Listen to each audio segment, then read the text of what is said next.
In this module, we focus on asynchronous teaching. The main reason for that is that most probably it's relatively a new way to teach and to learn for most of us. And transformation from traditional class design to asynchronous one takes time, effort, and courage.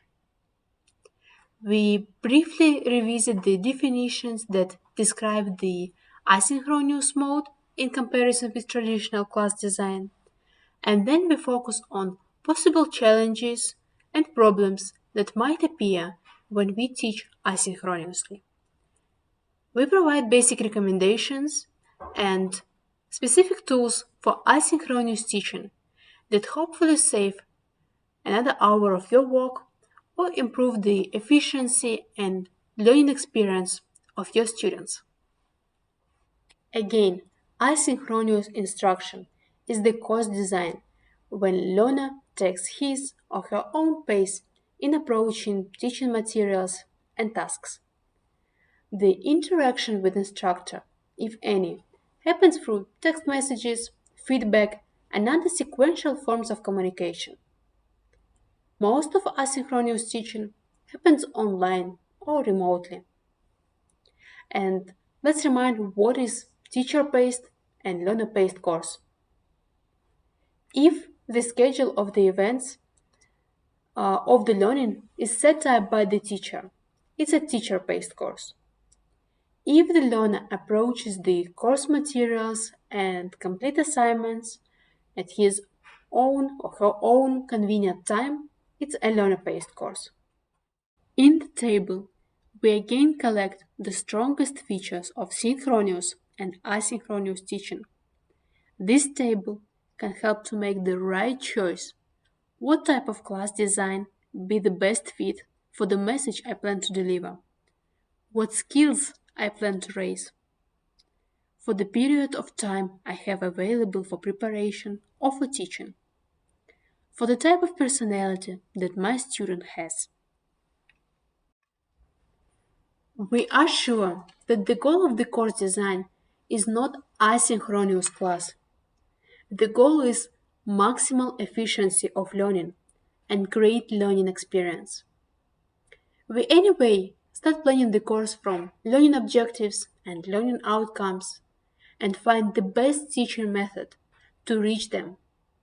It is also a good idea to ask the audience before the course what type of learning or what type of teaching they would prefer. Here we collected the unbeatable benefits of asynchronous class. Learners can be in different situations and conditions, different working schedule, or simply different time zones. And asynchronous mode of teaching can be flexible and adaptive. It is a well-known fact in sport that the efficiency of the same exercise is much higher if the trainee does it willingly and enthusiastically. We are not progressing fast when we are forced to do something. In the asynchronous mode, the learner starts learning when he or she wants to. Asynchronous teaching typically engages wider spectrum of teaching tools and technologies. It makes the learning more engaging and more diverse. At the same time, it does not require high-speed internet because we don't use online communication technologies. The average number of learners in asynchronous class is 10 or 100 times higher comparing to synchronous class average. Pedagogically wise, asynchronous teaching is more focused on mental reflection on the course materials. Learning is much more personal, individual mental effort at the most comfortable learner space. Another pedagogical benefit is that the learning can be easily made more distributed. We all know that it is better to learn something every day, half an hour, than one full day, a month.